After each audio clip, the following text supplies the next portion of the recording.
I think we'll start with the Gil-galad one. And I'm hearing me. Yeah, me too. I think we'll start with the Gil-galad one. And I'm hearing me.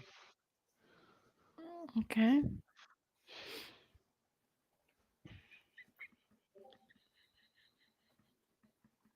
Oh, This is pretty trippy.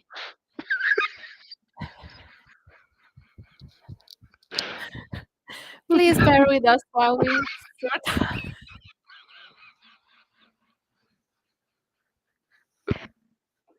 sorry, everybody. Sorry.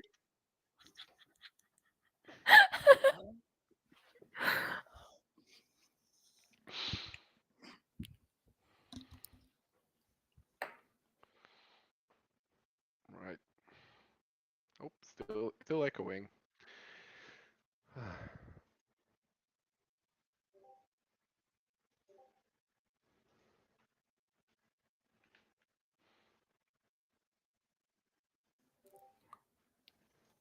Is it getting better? There's I your can. answer, yeah.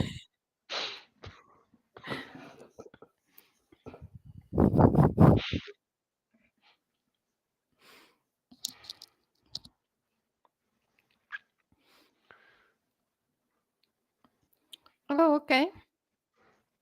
So apparently we're good. Um, but we keep hearing each other doubly, so I think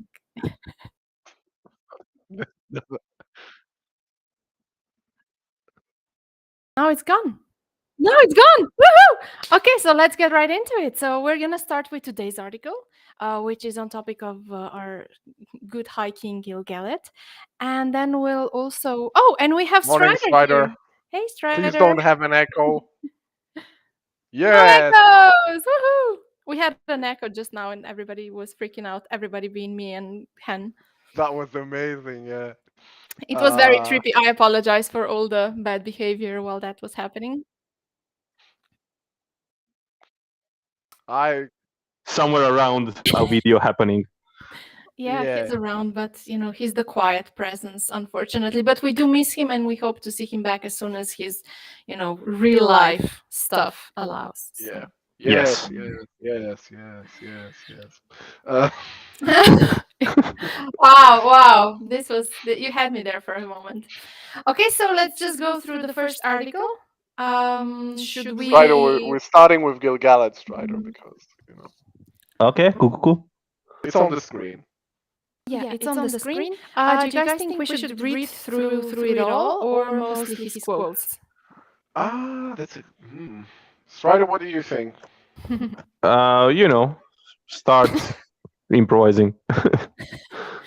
Okay, I say I we mean, just. it's I mean, not simple. like the whole, It's not not the whole wrong. text, but just go through it, and we'll see what happens. Okay, let's start. Han, you do the reading because your English is absolutely sublime.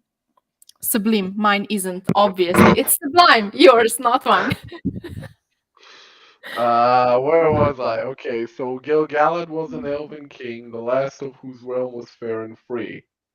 I'm not sure that's the verse, but okay. Oh, there's the So It verse is. too. Mhm. yeah. So Samwise Gamgee recites in the Fellowship of the Ring, pulling from his memory a snippet of the Fall of Gil-galad. Bilbo Baggins translated the poem from an ancient tongue, and it made such an impression on Samwise that it comes to the Hobbit's mind when Aragorn mentions Gil-galad. This, despite the fact that Gil-galad fell, spoiler alert, thousands of years before Samwise's time. That a poem about Gil-galad persists into the third age says much about this pivotal character in Middle Earth's long history. The most influential beats of the High Elven King's story occur during the Second Age of Middle Earth, the setting of the upcoming The Lord of the Rings, The Rings of Power. A character whose name means Star of Radiance, Gil-galad is a beacon of hope and action. As the Second Age begins, Middle Earth is recovering from the defeat of Morgoth, an insidious being of darkness, and the end of the War of Wrath. Weary from battle, many in the realms of Middle-earth want to linger in respite, believing evil to be entirely vanquished. But not Gil-galad. Ta-ta-da-da. Just one question: am I still robotic, or am I okay No, now? no. It's Okay. I know what you're talking about, but it whatever. Can we go back to the beginning of the article, Kyle, please, so just we can comment on it as well? Thank Yeah. you very much. I mean, I don't think there's much to. Yeah, it's flowery. It's not like informative or It's anything. flowery, and basically everything here is just a little short recap from the lore. Yeah, and it's worthwhile in the sense that a lot of casual fans don't really know who Gil-galad is. It's Mhm. like, oh, okay, like so the explanation Yeah, is true. worth He it. wasn't mentioned in the movies. He was cut from the movies. So Yeah, yeah, you I think see that him is a for good point. like They 20 should say frames. who he is. Yeah, I mean, he was there for like, you know. 20 frames. Yeah, In the extended edition, I think, like in the theatrical cut, I think he's cut completely. I think. I'm not sure, Oh, is he? in both cases, it's but I like think so. 20, Yeah, it's a 30, blink 40 and you'll miss frames. it cameo Yep. anyway. And Yeah. and he's not like he's never mentioned by name. Mm. There's nothing pointing to him being anything like he's just one of the elves Mhm. in terms Yeah. of the film. Yeah, that is true. Yeah. But And yet, and interestingly, yeah, like I think Han was just about to say the same thing. yeah, you say it. Interestingly, they seem to be going with an actor who does resemble the original actor Mark Ferguson quite a lot, I think. Yes, very much Um, so. And we'll mm, get later on. I was quite surprised.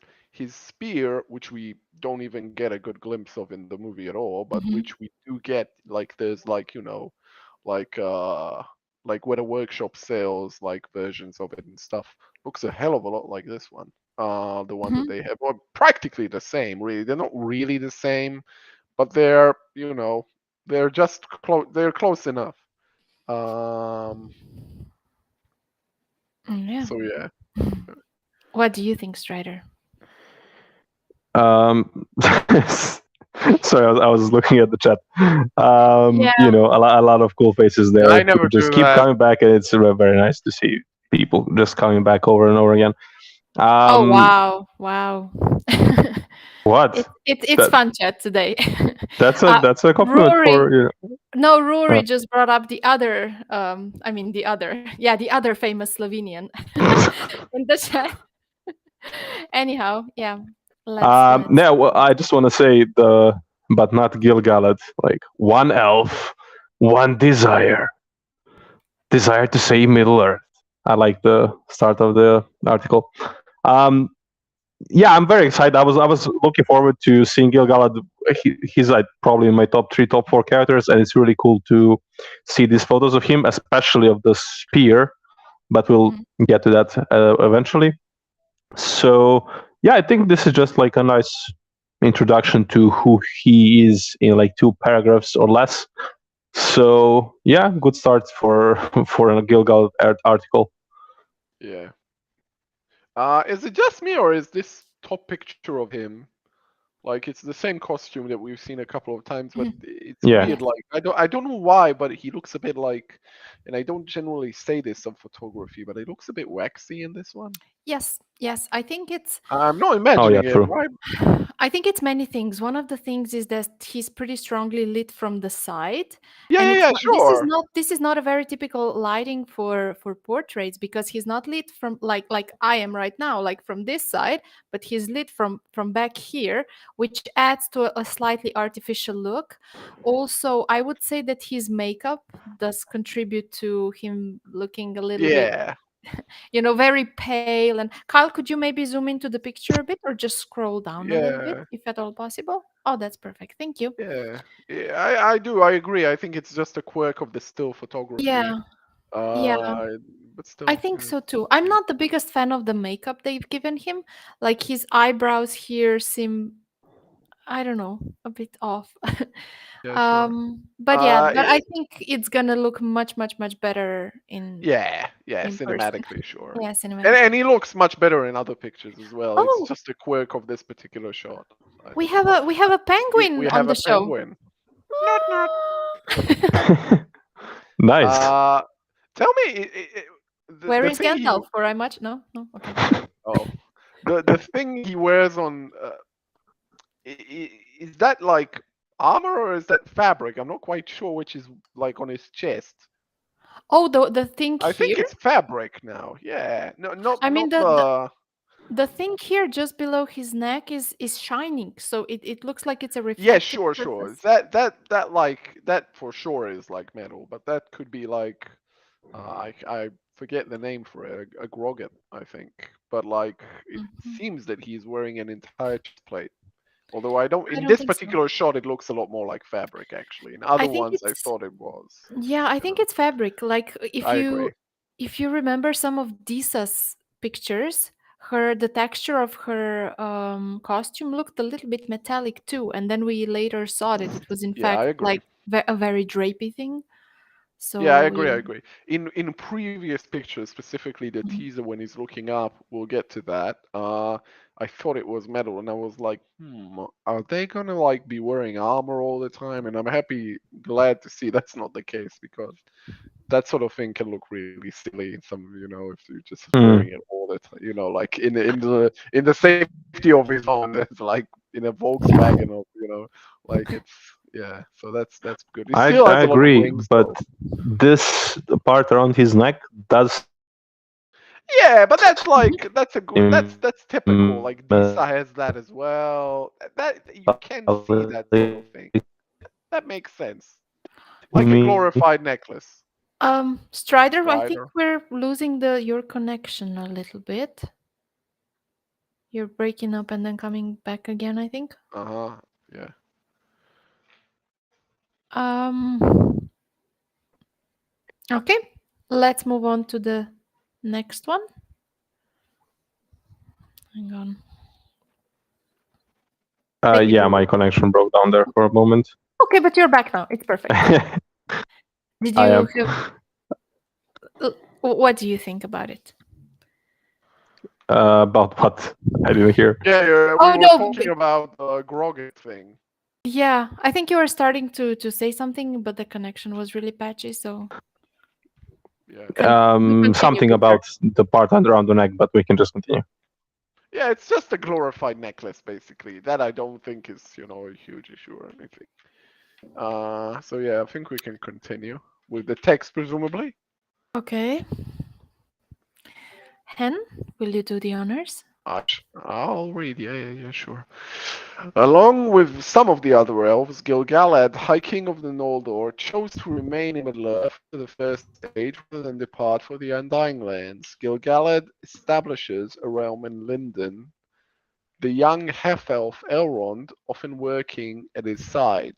Though peace seems to thrive on the surface, perhaps not all is as it seems. Not one to grow complacent, Gil-galad holds a healthy skepticism about the apparent lack of evil in Middle-earth.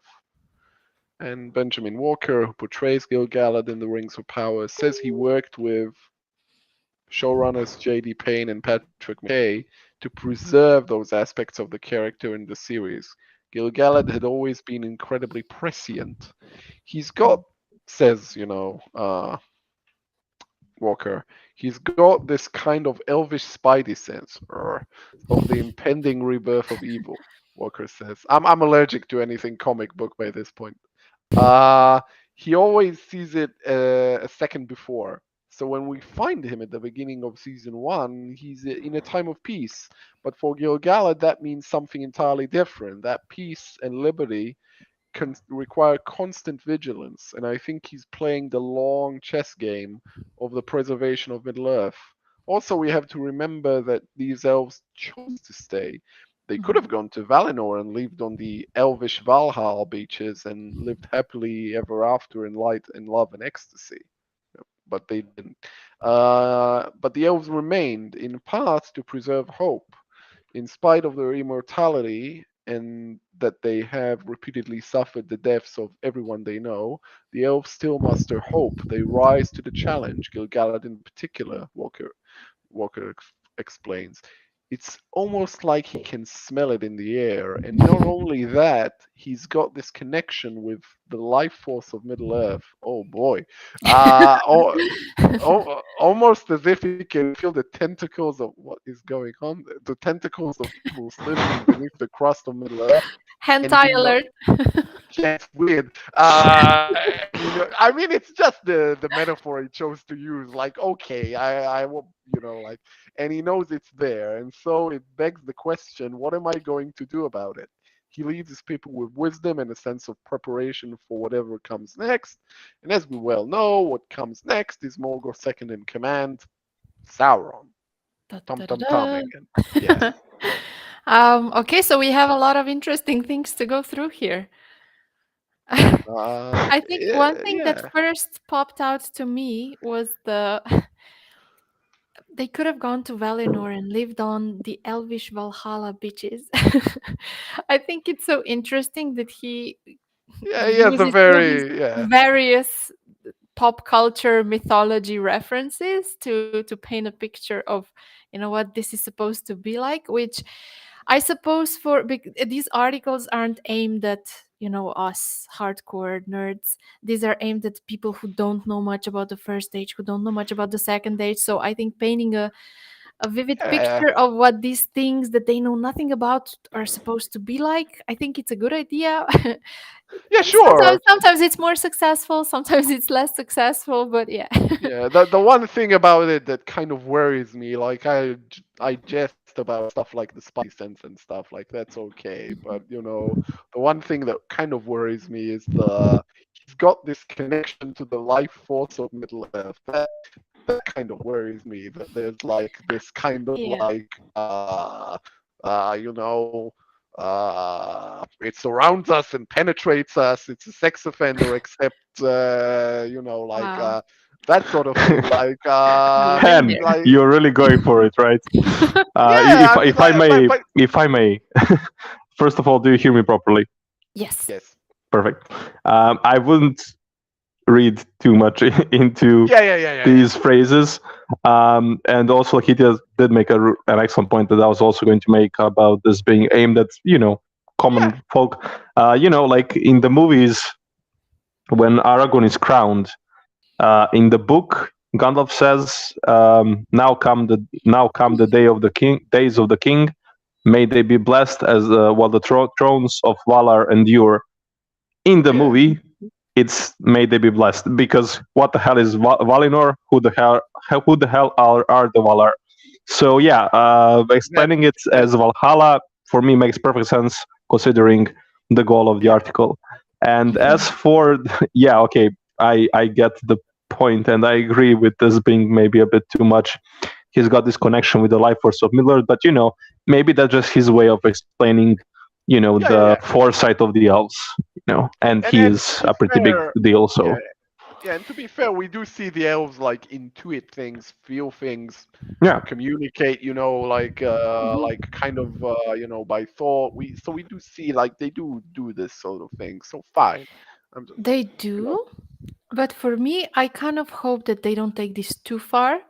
yeah, That they let these things remain at the level of, like we said, intuition, a higher level of sensitivity towards these things, and not turn this to any sort of expanded upon magic system, which would yes, make because like even the Hobbit movies in particular, the powers that Galadriel has are, I think, very quite a bit. abstract. Yeah, Yeah, but they're very. very abstract. They're not part of like a magic system or anything like No, nerdy they're like that. Yeah, nerdy.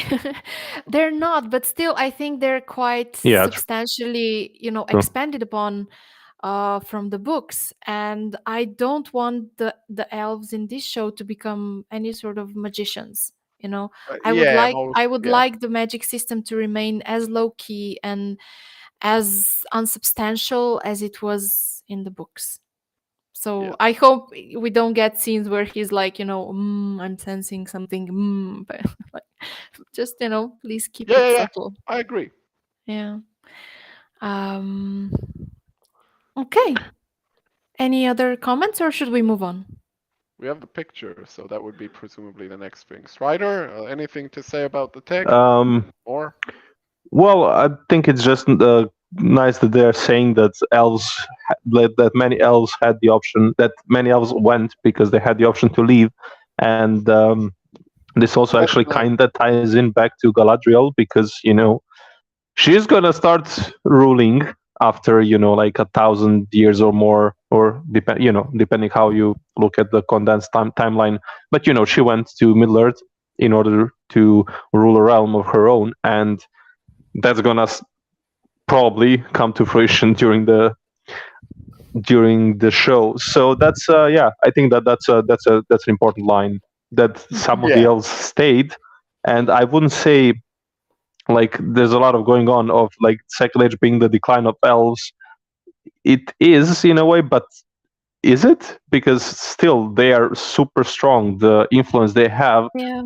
arguably grows in the second age, and of course from the end of the second age it starts Mhm. declining. yeah, So yeah, I think I that's think just so like an too. important line. Yeah. yeah, Yeah, I think so too. And I think that's a really good point that you made there. The second age is sort of the golden age for everybody. Yeah, You know, yeah, Moria is at its peak. yeah, true. We have Numenor, we have the elves. So, yeah. I agree. yeah. And that's very important in a way, kind of as a storytelling kind of anchor, that it starts, in a place that is better for all those civilizations, and on the other hand, very bad for the orcs, as we saw in that article, and then Hmm. it tips over. Yeah, Hmm. true. Yeah. Okay, Okay, shall we move to the photo? let's move to the photo. Yeah, Yeah, indeed.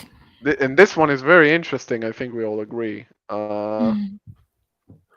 First He of all, looks, where is that? Yeah, yeah, so it seems like this is probably like his residence or something. So that's probably Linden. yeah, I'm that would really be the liking, first. yeah, I'm liking the look of it quite a lot. It's Yeah, very, it's very simple here. We don't get to see much, but yeah. yeah. It's nice, and it's the first, I think, like constructed like bricks thing Mhm. that we've seen from Linden, because all we've seen was forest, which always reminded me a little bit too much of Lorien up to this point. Mhm. And also kind of these very Rivendell-like wooden kind of indoor-outdoor structures that are very like tucked into the back of shots. Mhm. So here we actually see masonry, and it looks very pleasing. Gil-galad has this like wreath that we've seen him have before as well in other pictures, like fun. And the spear, which looks surprisingly like I've looked up like Weta's like eyeglass props. It looks remarkably the same.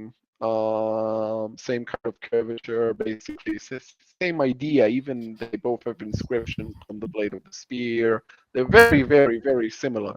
Mhm. So I wonder, because we were told that Narsil would be different, but then we were told that the sword that we thought was Narsil wasn't Narsil. And so I wonder, Mhm. like, where does this put us? This very, very, very similar looking actor, obviously, but also eyeglass, the spear of Gil-galad.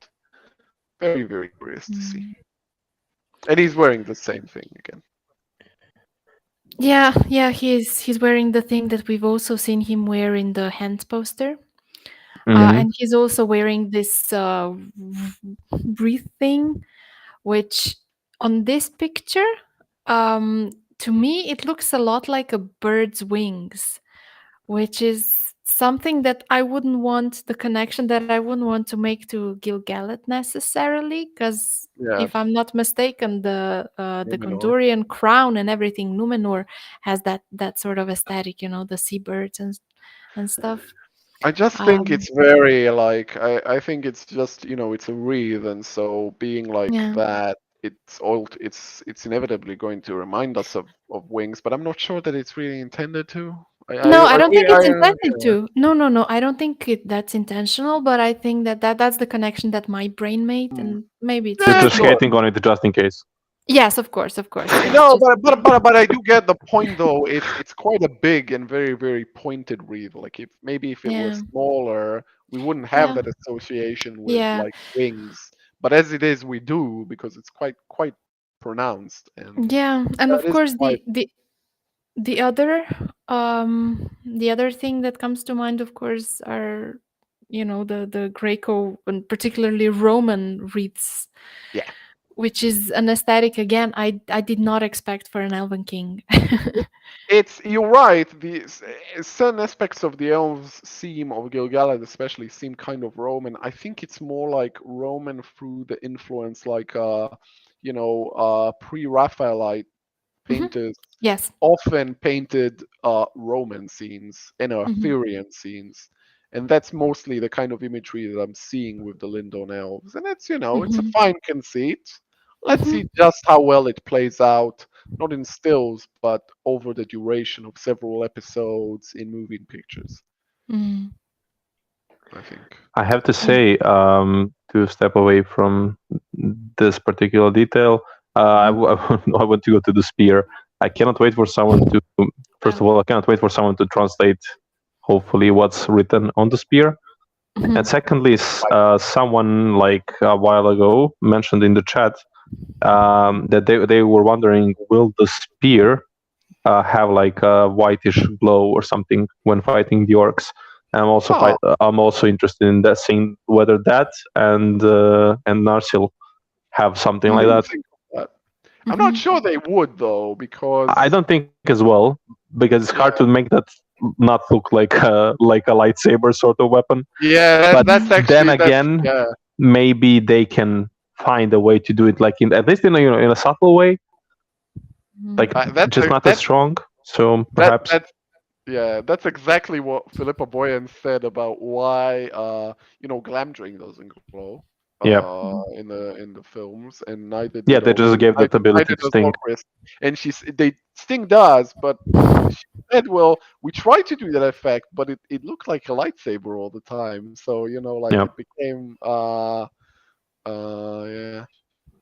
I don't know. Yeah. Maybe just adding some sort of like a whitish, you know, Yeah, shade something thing or subtle. something. I don't There know. is there Some is experts yeah. can chime in on this. Yeah, there is like a shot of Orcrist that I always like. It's very like it kind of glisten in the sun, and you're not quite sure whether it's glowing or not. So there are ways to make it very subtle. Mhm. Maybe. Yeah. And just before we move on, I want to address his cloak or cape or whatever that is. What do you guys think about that? I'm like the material itself. It looks so modern to me. I Uh, don't. It doesn't look like this sort of very timeless, elegant thing. It looks like something. It looks very very costumey to me. I don't I know. don't see it, but okay. Like for me, it's fine, but okay. I don't know. Yeah, I mean, Uh, I mean, generally I think I like it does. criticizing the costumes, even though I'm absolutely no expert on that. But I don't know, this one I made peace with it a long time ago Mhm. when we first saw the hands posters. I was like, that's a lot of gold. And then Yes. once I got through the fact that that's a lot of gold, I was like, Mhm. well, it's okay. So yeah, I see Yeah. what you're saying, but Yeah, for me, it's You just that know, though, worn. It looks worn, and I understand does the yeah. aesthetic they were going for, and I can appreciate it from like a modern sense. But in terms of a timeless, ethereal, elven quality, I don't see that here at all, and I don't see that in most of the costumes. I gotta say, I'm not Oh, too big a fan interesting. of them I so get a far. point though. I think it's very, very, very gold. That aspect of it, I think they'll still photographs tend to be more saturated than moving pictures. They tend to have a more naturalistic look. Whereas moving pictures, I'm sure they'll take some of the saturation out of that gold. And the other thing is, I get your point. The cloak itself has very, very aged look, like lots of kind of cracks in it and stuff. Mm. I don't know. It doesn't bother me particularly, but I see your point, but it doesn't particularly. Uh, like I don't All know. right. It doesn't bother me particularly. Shall we move on to Yeah. some more yes. text? Gil-galad tries to keep the dark at bay using his myriad skills as necessary. He's a politician. We've heard that before. But Mm-hmm. he's also a warrior. That's how audiences see Gil-galad in the prologue of the Fellowship of the Ring. In the Rings of Power, subtle touches in Gil-galad's appearance point to these abilities. The stone and gem rings he wears form an ornate set of what are almost brass knuckles when he makes a fist. Okay. Gil-galad's hair is Gil-galad's hair is long, like we traditionally see with noble elves, but it's shaved on the side as though he were a fighter. Okay. And then here Walker starts talking again. We know him as a warrior. We're going to see him as a warrior, but he's a politician in the sense that we wish we had, in that he attempts to bring out the best in all of us so that when we do need to come together, we can. Walker said. Let's just stop here. I think this is a loaded one, and let's just get right into it. What you say?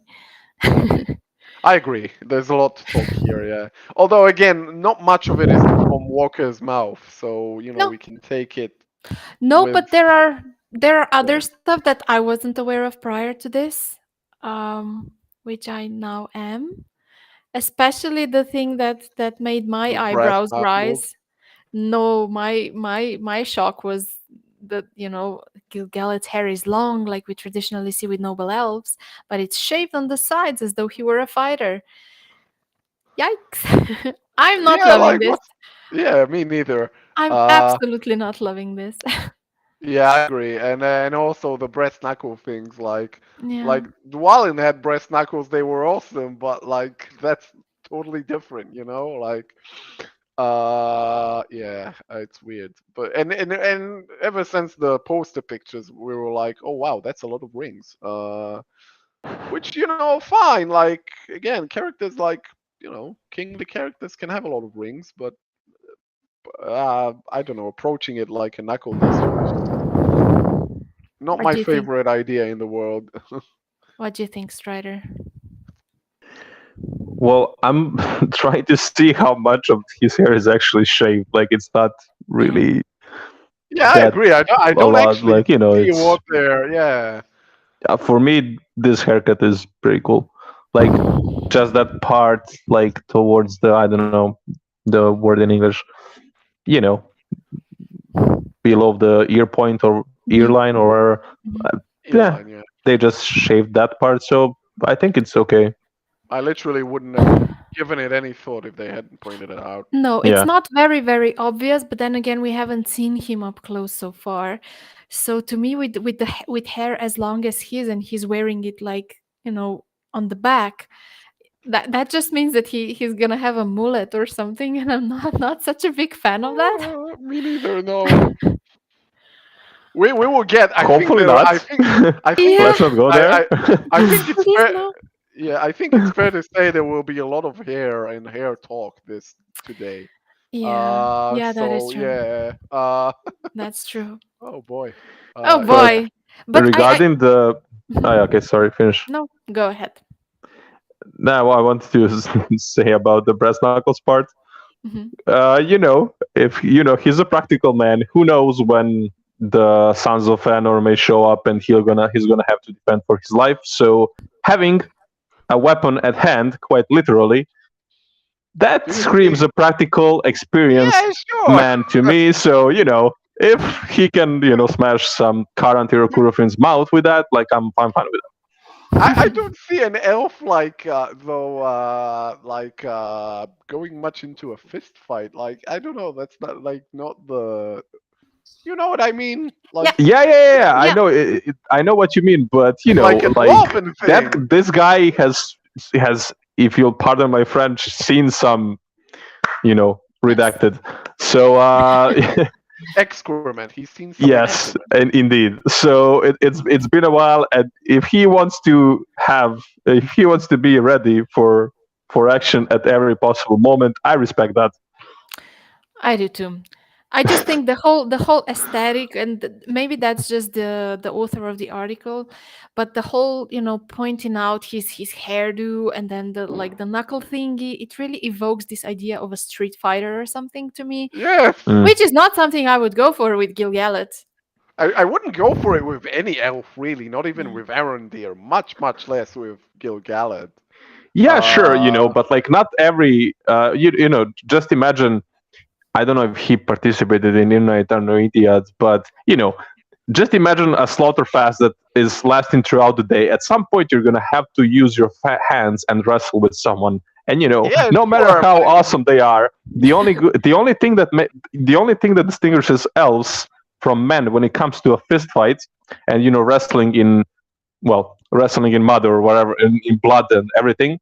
The only thing that Why are distinguishes you an putting elf, these images into the my only head? thing that Why? distinguishes an elf from a man is that an elf and his hair will be clean after the fight. A man will be, just awful. So Eh, elves go into fist fights. That's my point. Okay. They have to. At some point, they will have to. Okay. You know. So Let's true. see. Okay. Shall we move on? Yes. well, I think actually we need to comment also on this second sentence. But Okay. he's a politician in the sense Mhm. that we wish we had, in that he Mhm. attempts to bring out the best in all of us, so I'm, that when we do need to come together, we can. I'm gonna be very not nice. Not nice, but I'm gonna say, when actors wow.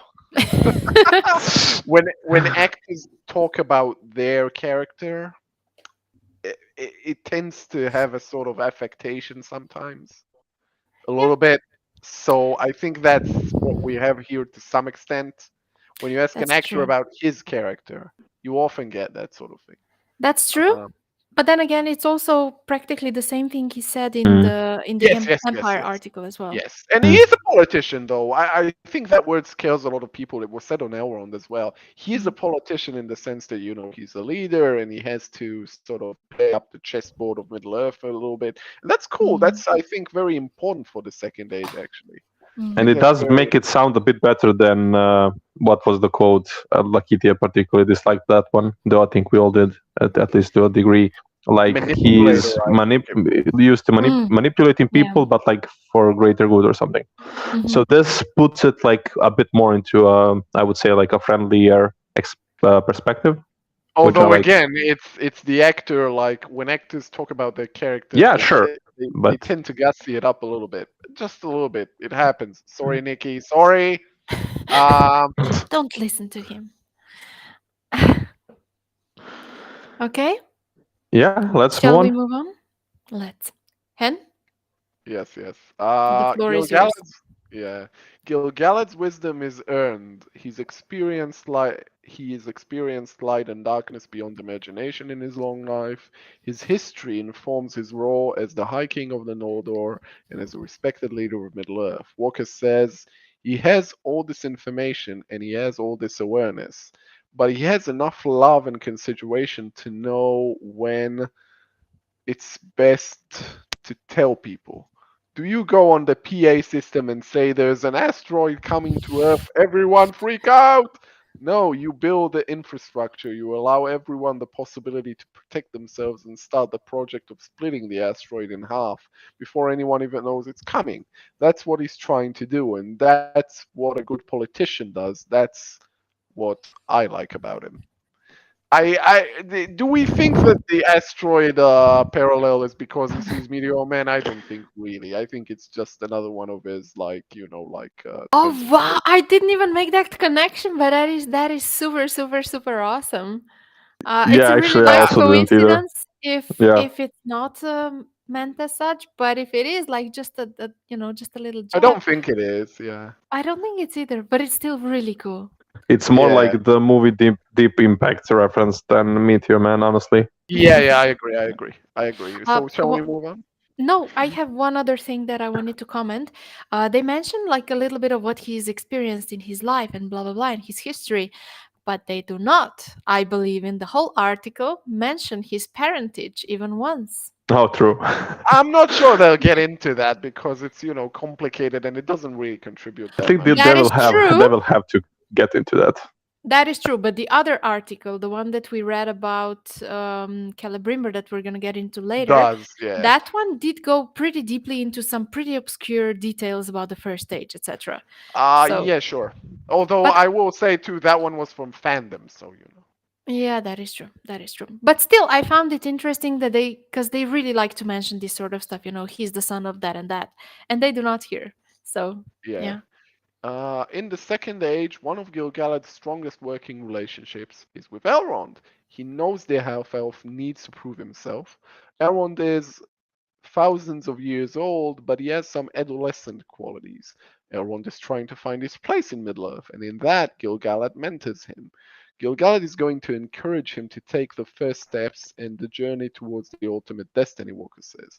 But he does it in a way that a loving parent would, which is to allow them to make their own mistakes and to encourage them to do things and convince them that it was their idea in the first place.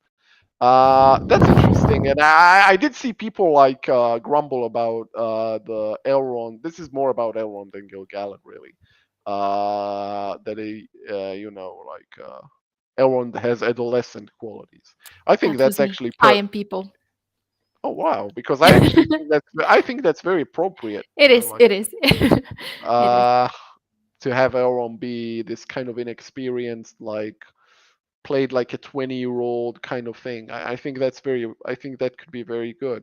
Actually, I think that's I think one of the best. That has some of the best potential in the show. Actually, I think. So that's fine by me. Do we read on? Yes. Well, I want Oh, to say I I have the utmost respect for Mr. Elrond. So I don't know. I'm interested to see how they will pull off this. Like in these 5 seasons of the show, we have to see Elrond and Galadriel make giant leaps, apparently, towards the versions that we see Enjoy. later on. So I think Yes. that's going to be a really good challenge. I agree. There's a lot of potential, and I see why they would want to do that because it's a TV show and you need a character arc for a character. It doesn't make sense for them to be super wise at the start of the show, like those two in particular. Yeah. But it's going to be very challenging to do that properly. So I Yeah. hope And that then they will do this with this Gil-galad connection. And they can't be like the versions that they are in the late third age. They're kind of types, and you can't build a show of types of archetypes. You need something a little different. You need to very intentionally not do an archetype. And so yeah, having a youthful Elrond and having a very Spidey Galadriel, that works yeah. in that sense too. And as just one more thing before we move on, as our viewer Tarelenian mentioned in the chat, Gil-galad was barely older than Elrond, and yeah, that is very true. But I also think that they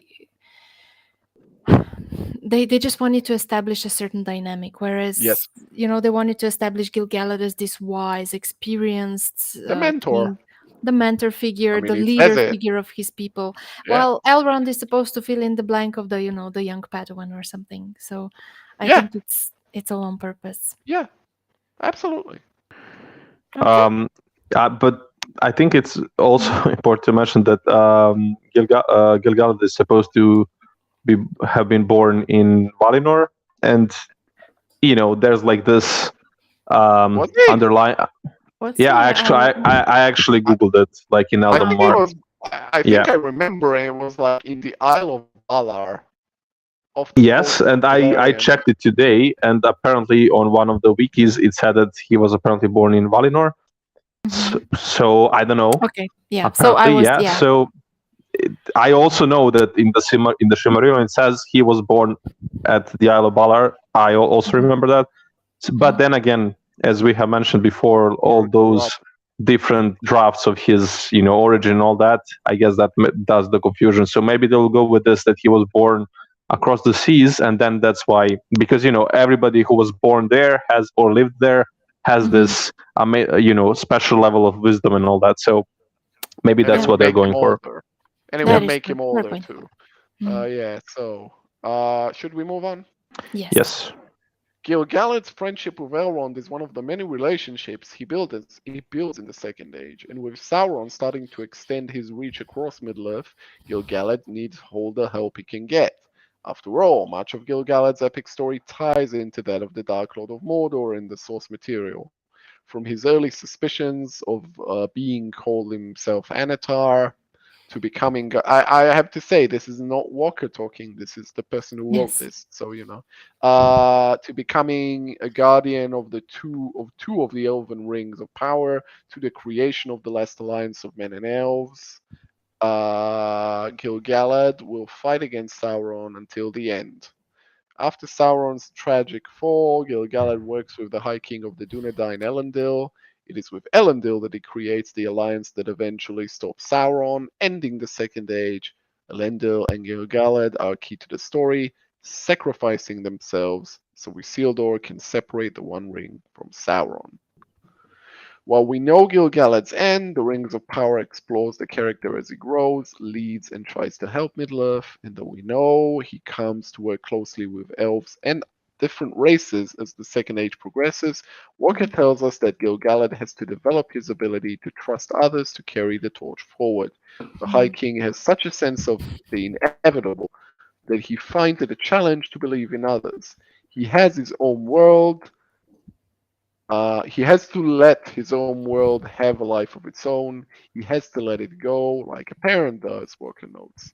The ultimate last loving thing is to let them go out on their own and trust that they will do the right thing and that they will know what the thing is. And I think that's why these characters that Tolkien created continue to evolve. Otherwise, he's just this prescient ruler who's got a lot of experience and can kick ass when needs to, constantly evolving. Well, that's a lot to Okay. unpack. Okay, first of all, I agree with what Sigur Boy said in our chat that, that's quite a spoiler there. So I find it really Again, it's the interesting. Oh, writer of true. the article. Of course, it's So the yeah. writer, but I find it a bit interesting that obviously this is all ancient history in terms of the world that we know from late third Yeah. age, etc. Of course, the fate of Gil-galad is well known to every reader, but I don't think it's supposed to be known to all the audiences. I mean, I suppose they're Yeah. not building this big mystery of his eventual fate, but still I find it little, I don't know. I would prefer it if they didn't quite spill the beans in all the Yeah. articles as it is, because Yeah. if somebody who doesn't know what this is about reads a Mm. couple of these articles and the end game is being completely revealed to them, Right. I I think that might Yeah. get some tension and some interest away from first time viewers. I agree. Then again, Actually, if they didn't watch PJ's movies, they had 20 years to do so. It's their own fault, and they deserve it. I But they I don't. don't I I'm don't kidding. agree. I'm kidding. You don't. I I I'm mean, kidding. I'm kidding. I I know, but absolutely agree with Lakitia's point. I no, but agree. there is a very significant point that you bring up. Some prequels, Fantastic Beasts, I'm thinking mostly, are so dependent on you knowing the movies that came before that Yeah. if you watch them clean slate, you simply would not be able to follow the plot at mhm, all. mhm, And I don't think that would be the case with Rings of Power because it's very aware that it's doing Lord of the Rings in a new medium. mhm, It's different. It's TV and everything, but it's something that is very very very important to say, which is prequels are sometimes in a danger mhm, of assuming too much prior knowledge, mhm, and that can be very very Yeah, disastrous. true. But these two stories, the Lord of the Rings story and this one, are luckily for us pretty distinguished Yeah, yeah, amongst yeah, each yeah, other. yeah. So I Oh, I don't think agree. this show is in danger of that. But yeah, it I is agree. true that And that's a danger. it's such a weird formulation. Elendil and Gil-galad are key to this story, sacrificing themselves so Isildur can separate the One Ring from Yeah, Sauron. That's yeah. how That's it that's that's how it is that's in the good. book, though. It's not. It's It's not. In the books, they defeat him in a duel, 2 versus 1. They all three die. Isildur cuts the ring off Sauron's dead body, if I'm not mistaken, and I think I'm Yeah, not. I It's never believe made so. clear that it's off his dead body, but yeah, he delivers the coup de grace, so to speak. No, it's like it said like they defeated They Sauron in the yeah, duel, and they both yeah, fell in the process, and then Isildur cut off the ring. Yeah. yeah. So you can, there is an ambivalence to it, but I think it's like pretty I clearly I implied that. I Yeah, would, I don't think we need to read too much into this because obviously the guy who of wrote this course, article yes, didn't yeah. see the final episode of the show because it doesn't exist yet. of course, So absolutely. It's just, as book readers, I think sometimes some of these things will just stick out to us, I Yeah. suppose. I But agree. who knows? Maybe just maybe they may know something. Something was hidden to them. Do I No, doubt that? because I doubt I, it. You I, know, I have to yeah, say, I don't think even McBain know this, really. I don't think they really know just how they'll frame each yeah, shot of the final yeah. duel with Mhm. Sauron. They don't. They have a plot outline of it, I'm sure, but not to this extent, no. Mm. So, yeah. All right, shall we move on to the Oh, second yeah, the chapter of other the day? guy. The other Yeah. guy, the other Yes, some Mordo. some This I slightly loved, random by the elf or way. something. This I loved, by the way, this particular interview. I liked both of them. They're both very good. Yeah, I like the Gil-galad one, honestly, more for its pictures, really. But this one is yeah, very, very informative. Charles I Edwards agree. is very verbose. It's very good. Mhm. So let's plunge into it. Yeah. Just a minute. For us to plunge into it, I need to open it. I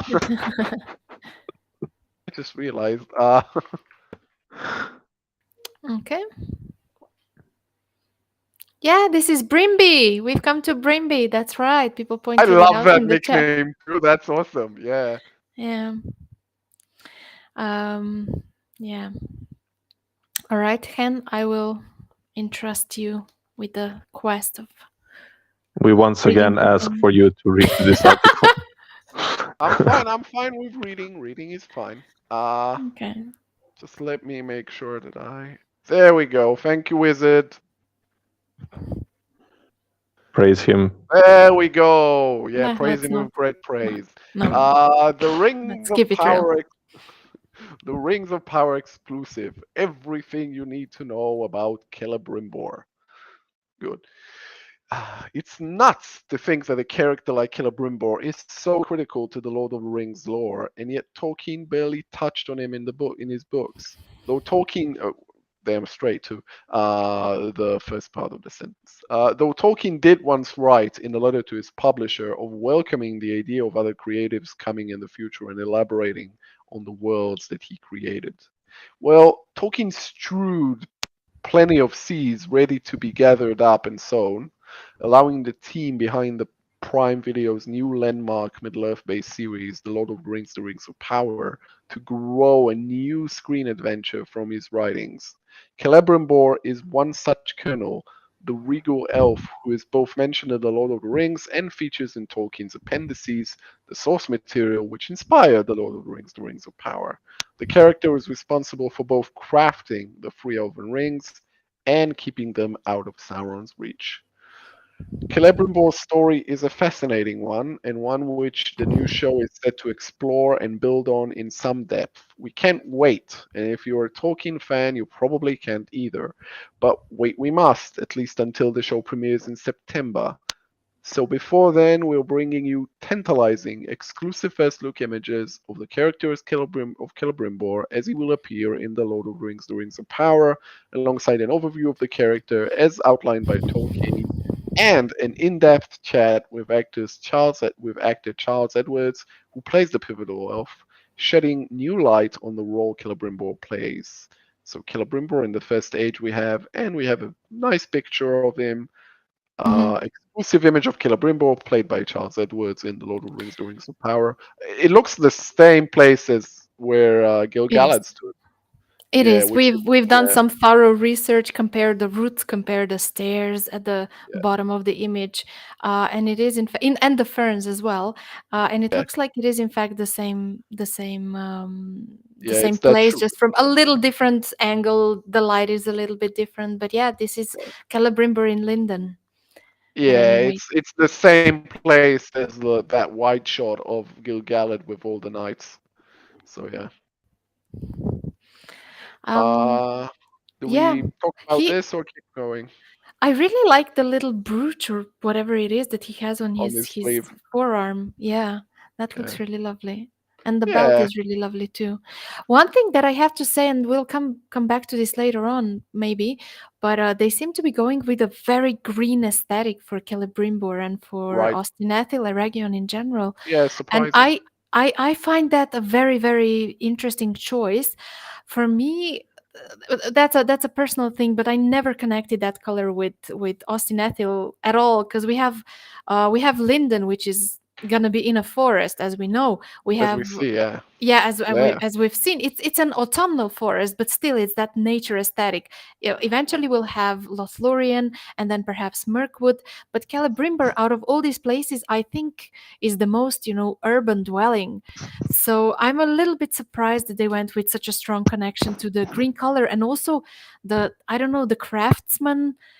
Green is the color of nature. That wouldn't be the first color that I would associate with Yeah. somebody who's really, working the forge. I would maybe associate the color red with them a little bit more. So He has red though. In a few he shots, does. he does have red, He but does. Mm. you're He does. right. It's all very green, and it Mm-hmm. will get greener still. Like there's more green to come. Mm-hmm. I get your point. I wouldn't have imagined him being green. I mean, he's not Yeah. he's not gonna be like all like totally urbane kind of like he's gonna have like plants or something anyway. So I mean, Yeah, it absolutely. doesn't. Yeah, but I get your point. It's an interesting choice. Yeah. Strider, anything, or should we keep on to I don't the? know. I don't have. I mean, I see and agree with Lakitia's point, but it's not a Yeah, it's huge not thing for major. me. Like, yeah, Yeah, yeah. I mean, we did see him with that red, like the hands poster. So for me, I just feel that that's more what we're going to be seeing. Hmm. So yeah, but I. I do like this. It looks really cool. It reminds me of the the feeling that I had when seeing Elvish clothes Mhm. in PJ's Yes. movies. So Yeah. I really like the I feel just of now. the costume. I'm It actually really just now. feels like Yeah, compared to Wheel of Time costumes, for example, Yeah. because I'm always going to be comparing this show with that one, at least until the first season is out. But yeah, I like this costume way more than probably any costume in that TV show. I do find just now, just as I'm looking at it, the edge of his sleeve I like quite nicely. Hmm. That's Yeah. very nice. I just noticed it. I didn't notice before. So And yeah. I wanna, when we're talking about edges, a lot of people pointed that out in this past couple of days. Like the lower part of his robe looks very brown, and a lot of people pointed out that it's a bit odd to see an elf with a dirty robe. But I Elrond, actually don't. look closely at Elrond. It Yeah, happens. yeah. But Mm. I actually I'm not so sure it's in fact dirt because it comes pretty far up and to me it just looks like it's a different sort of motive. And maybe for practical reasons because it's easier to walk around Linden if your dress is brown at the bottom or something. Dread. Uh, well, it does look like a dress, Yeah, a gown. robe, Yeah, a yeah, robe, yeah. a gown. Yeah. Wow. Yeah, yeah. But I really don't think this is just this is the fact that his robe is dirty. I think I it's mean, like paint yeah, but job. like the dirt in movies has to be painted on anyway. So Yeah, I do think it is yeah, meant to be dirt, like because it's the lower part of it's the fringes of the robe. And if you look closely at some of Elrond's cloaks in the movies, they drag on the floor, and so they are a little bit worn, a little bit dirty I there. think the prime example for that is the Pippi and Gandalf scene when they are riding towards Minas Tirith. Gandalf's clothes are dirty, mhm. like the bottom Yeah, parts of I it. mean Yeah, So yeah, Gandalf yeah. is much I more. yeah, Yeah, I mean I Gandalf do is I much do more outgoing though. yeah, I do agree yeah, with fair all enough. that. I'm just saying that here on this image, to me it looks as though that's a like a I don't know a motive or I Could don't know be. I just a don't know. a Yeah, pattern or something, but I could be could wrong, be. of Could be. course. Could be. Okay. But yeah, We let's all. move on to fun stuff.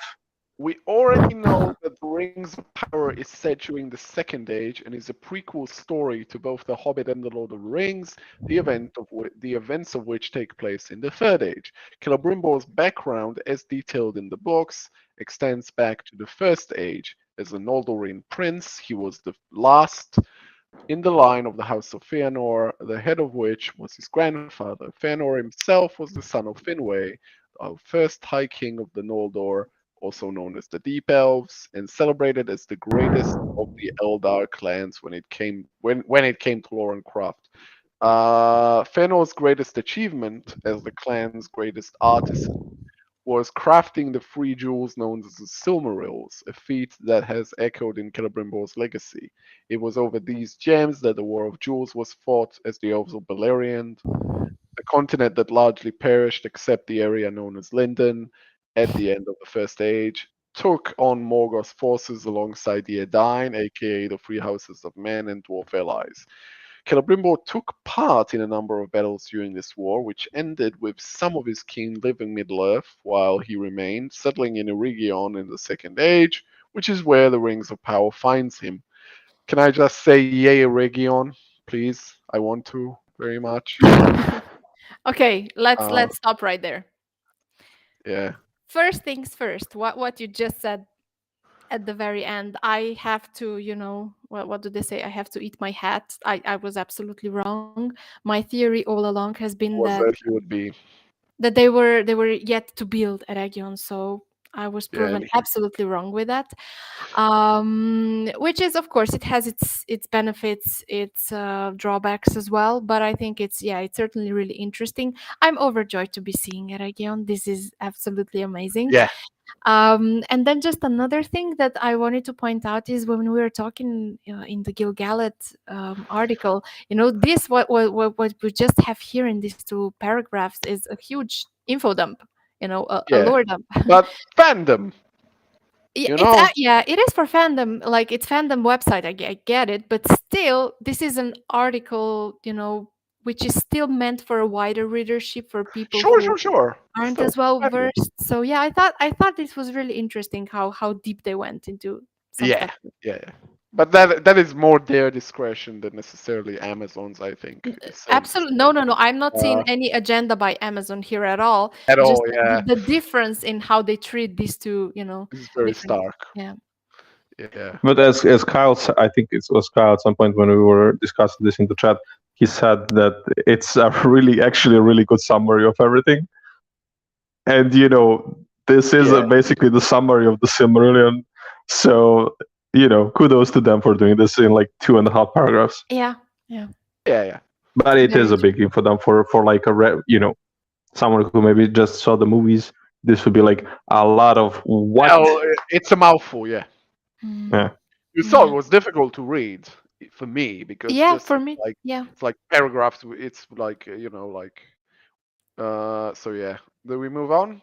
We all know that you're not used to reading dense texts, with lots of historical information, Pen. Yeah, totally unusual. Oh yeah. Or writing it for Uh, that matter. So we moving on? yes, Yes. let's. Yeah, relationship with the dwarves. Yeah. First of all, we have another picture. Celebrimbor, Charles Edwards left with Elrond, Robert Aramayo, whom he sends to court the dwarves in the Lord of the Rings, the Rings of Power. We'll get to that. Mm. Um, Mm. he's the Lord, and this is Charles Edwards. He's the Lord of Eregion, and being Lord is something akin to royalty. Here's actors talking about the roles again, which is very close to Khazad-dûm, says Charles Edwards as he begins to explain Celebrimbor's place in the story. Khazad-dûm is otherwise known as Moria and is the ancient underground kingdom of the dwarves of Durin folk that existed beneath the Misty Mountains. He's actively trying to turn Eregion into a place of excellence and is working with the dwarves towards that end and to try and capitalize on their talents and their creativity. Tolkien has said that in the Second Age there had never been a time when the dwarves and elves worked so closely and got on so well. In our story, Celebrimbor encourages and assists Elrond to visit Khazad-dûm and to court the dwarves, adds Edwards. He may have ulterior motive for that, But Celebrimbor is very much in support of working together.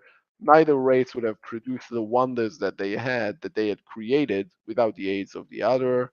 Mhm. So clearly, we're in a time of peace, certainly in terms of working relationship, and Celebrimbor has a great respect for them. And dwarves have a reputation of being fanatical workers, damn straight, and jewelers and crafters, and Celebrimbor very much respects that. But I've silenced the room, or has Charles Edward said that? Ah, Yeah. it's good Okay. though. I do really like that he, like I think it's clear like he like studied the character. Like he read Yeah. everything that he could get it probably could get his hands on that had any clue about Celebrimbor's character and anything. That's good. That's good. The first thing that popped into my eyes when what like when we started reading this article was actually the description underneath the photo. Here it Yes. says with Elrond, whom he sends to court the dwarves. So I find it really interesting how Elrond seems to be at everybody's disposal in this I show. yes, I you Like, know what I think personally? I think that both Gil-galad and like that he's just kind of the errand boy in a way, yeah, and there are exactly. ulterior motives that he may be not still guessing at. That he's still kind Mhm. of not gullible exactly, but kind of a A pawn little at bit. this point. Yeah, yeah, yeah, a little Yeah, bit innocent. I agree. Yeah, but I thought that was really interesting. So I yeah. agree. I agree. I think it's very very interesting the whole dynamic of like Elrond and the dwarves and Calabria. Like I like that the dramaturgy revolves around stuff like delegations and foreign relations and stuff. I think that's very fitting for this setting. So I'm very very pleased with this.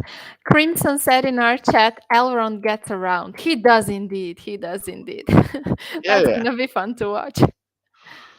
So I have to say, um, first of all, shout out to Working and hoping to see Yeah. uh, Dwarves. Celebrimbor's favorite dwarven friend, with whom he creates a certain Yeah. door. Yeah. But No mention of I'm Navi thinking still. No mention of Narvi anywhere. no mention Very yet. very But disconcerting. I think like he's like even less of a celebrity, even less of a known person to like an average viewer. So Yeah, like yeah, yeah. compared to, for example, Celebrimbor. So that's why probably they're not going there. But what I wanted to say is, so how we haven't had actually any mentions of Austin Hill since the map reveal like a couple of years ago.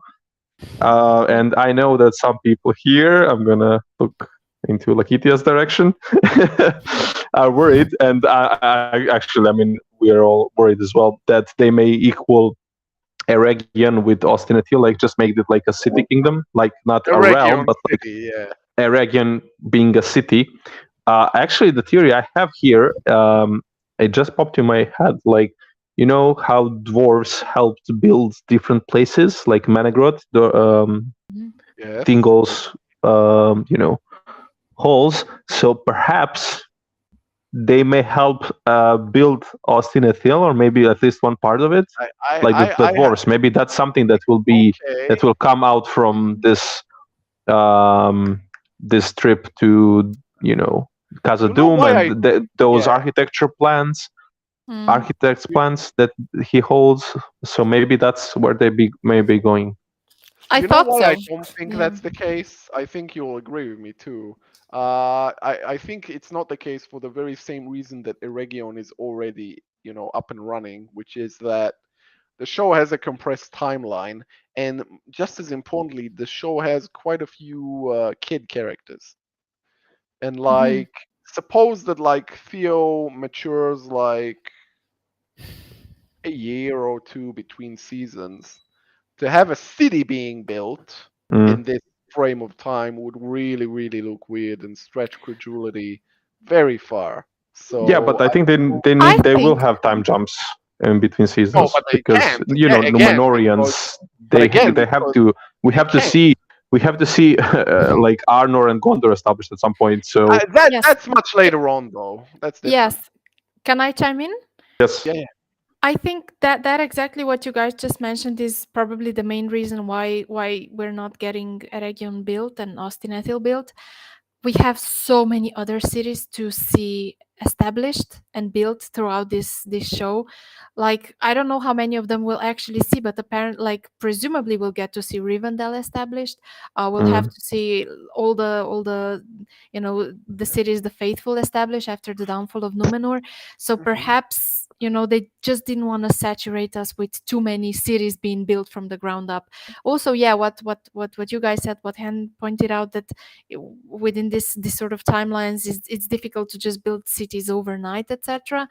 But I think that might be one of the main reasons why they decided to Yeah, uh, I, present an Eregion already established yeah. as we enter I, the show.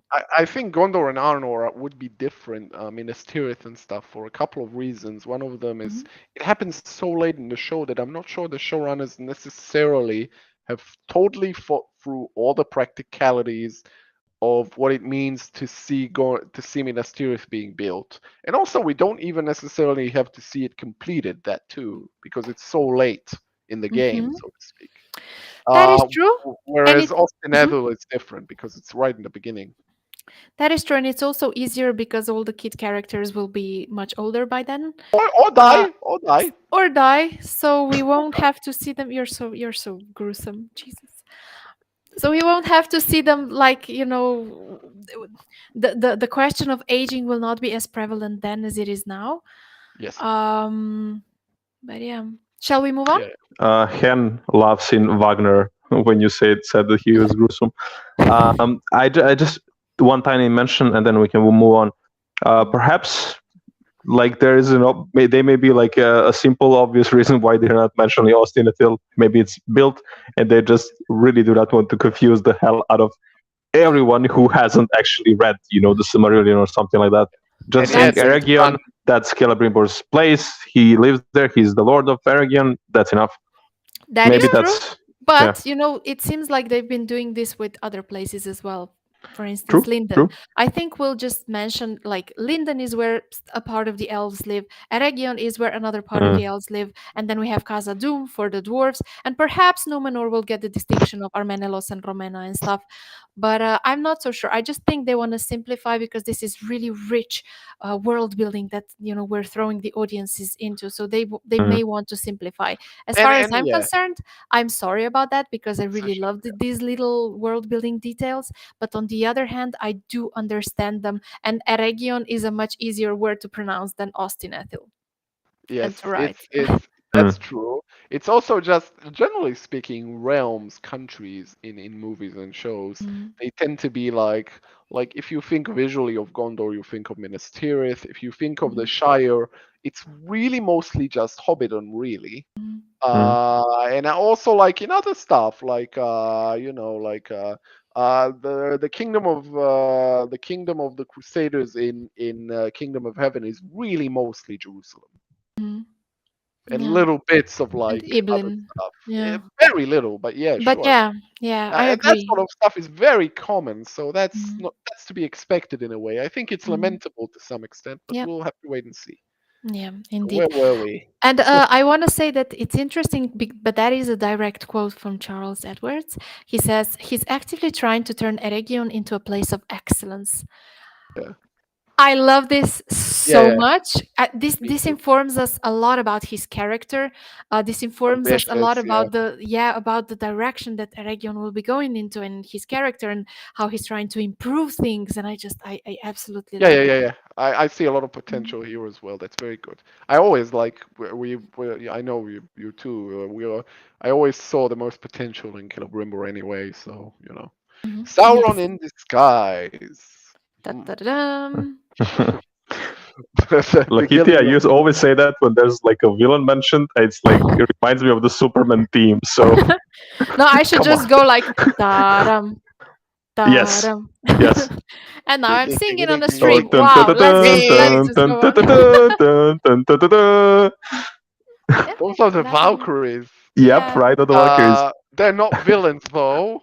Yeah, but it's the Uh, theme that they use for I mean, you bad could stuff do happening. the guess, but Let's never not mind. get Yeah, into that let's Yeah, right okay, not. now, okay, Yeah. okay. please. We have The fans beginnings of here. Celebrimbor's Yeah. alliance, and continue. Yeah, the beginnings of Celebrimbor's alliance with the dwarves is what season one of the Rings of Power explores. And it's a partnership that Sauron, under the guise of another form, seeks to take advantage of. In the books, Sauron, calling himself Anatar, the Lord of Gifts, befriends the elves of Eregion and instructs them in the craft of ring making. Under the instruction and manipulation of Sauron, the smiths made rings as they learned the craft, which would result in the forging of 16 of the 19 rings of power. Celebrimbor himself forged the three elven rings without Sauron's help. However, he was unaware that the craft itself, as taught by Sauron, was designed to incorporate a binding magic into the rings, which meant that the elven rings, regardless, were tied to and controlled by the One Ring, just like all the other great rings. Insert evil actor here. The One Ring was forged by Sauron in secret to behave as a master ring to rule over the lesser rings and their beholders. This was designed to give him the power to rule Middle-earth. The story goes, according to Tolkien, that Celebrimbor and the elves of Eregion withheld the rings that they made from him on learning that he had manipulated them. And here we have another quote. He's in pursuit of something bigger that no one else understands, and therefore he can be single-minded. He can use people, but just get somewhere he thinks is going to be for the betterment of everybody and bring him great glory. He's very vain. Shall we stop here? Because it's Yes. a quite a It's long a good paragraph. place to Yeah. stop, Yeah. yes. Okay, first off, what we just heard now at the end kind of reminds me of what Benjamin Walker said about Gil-galad. Both have this It does. describing this sort of leaders with great visions Ambition for their and people, great ambition, and they want to improve the life for their people, but they do it in a way that's maybe not always as straightforward as one might expect. yeah, I So agree. that's quite interesting. I agree, and it's from the actor's mouth, so Yeah. it's interesting. Maybe the parallels would be very strong, and I mean, they could be. It could be a very powerful thing. So yeah, I'm excited. And again, I like this glimpse into the character. I like it. Mhm. It speaks to me very well. I think it can be Mhm. very good. It's so Yeah, they may informative. be Yeah. like a nice. They may have like like an interesting similar arc of sorts, like as two leaders, but the one gets corrupted or like seduced in a way, and the other one keeps No, his eyes yes, on the goal, perhaps. yeah. Yeah. Kitia, what did you want to say? Um, something else. Yeah, but now I've kind of lost it. So, Sorry. go ahead. Yeah, Yeah, if no you'll worries. remember, yeah, if you'll recall it, I'm sure we'll talk about it. Yeah, yeah. It's all good. Yeah, the greatest of these rings were created by Celebrimbor himself. Hey, wait. What? I have something to say here. Yeah. So regarding this middle paragraph, however, he was unaware that the craft itself, as taught by Sauron, was designed to incorporate a binding magic into the rings. This is the first time I'm hearing this phrased in such a way, and it's very interesting to me. Whether it's just from people who wrote the article or It not, is. or maybe it's like from Yeah. maybe it's like a paraphrase from what they've heard from whoever they talk to else from the show. But I think it seems like a nice place to mention that for me, perhaps the two greatest challenges that showrunners will be facing is, first of all, we said that representing Sauron as in all his glory, in all the different personalities that we may see him from him, like Anatar and Sauron, and him being scary but charismatic and all that. And the second thing is the magic, the way they will do the forging of the rings, and especially now since we're Mhm. talking about Celebrimbor, I think that's one of the two things I'm looking most forward to, and I'm also dreading because those two will probably be could be make and break of the show. Like if they Mm. overdo it or underdo it, it may lose the impact. Yeah. It's a tricky balance to walk. Just before Characters we like move this. on, Everybody, thank you so much for watching today. If you haven't already, please like and subscribe. Oh Okay, wow, there's a we lot can more. we can Uh, continue. I know we're not done yet. I just wanted to, no, yeah, no, Yes. give I was just everybody. looking ahead. Yeah. The greatest of these rings were those created by Celebrimbor himself, which were never touched by Sauron and remained uncorrupted by him, albeit still susceptible to the power of the One Ring. This made those rings, the three rings of the elves, the fairest of the rings of power. Celebrimbor named them Vilya, Narya, and Nenya after the principal Middle-earth elements, air, fire, and water. He would send the rings away in order to keep them safe, two to Gil-galad and Linden, one to Galadriel and Lorien. He would also end up sending the mightiest of the seven dwarven rings, best known as the Ring of Thor, which we saw on screen in the Hobbit trilogy, to Durin the Third of Khazad Dûm. What we are spoiled with in this enterprise, particularly in my case, is that Celebrimbor is mentioned in The Lord of the Rings as the Forger of the Rings briefly, says Edwards. He's not a footnote, but he's a side note. The other source for our show is the appendices for The Lord of the Rings, in which Tolkien makes lots of notes and ideas about characters that aren't quite set in stone. Tolkien had two or three versions of Celebrimbor, none of which he settled on. There's actually a little note scrawled in a margin by Tolkien saying, not sure about this, should have changed it, or something along those lines, in order to start building a character that's very exciting. There's a blueprint, but there hasn't been any coloring, and it's down to me and everyone else to create him.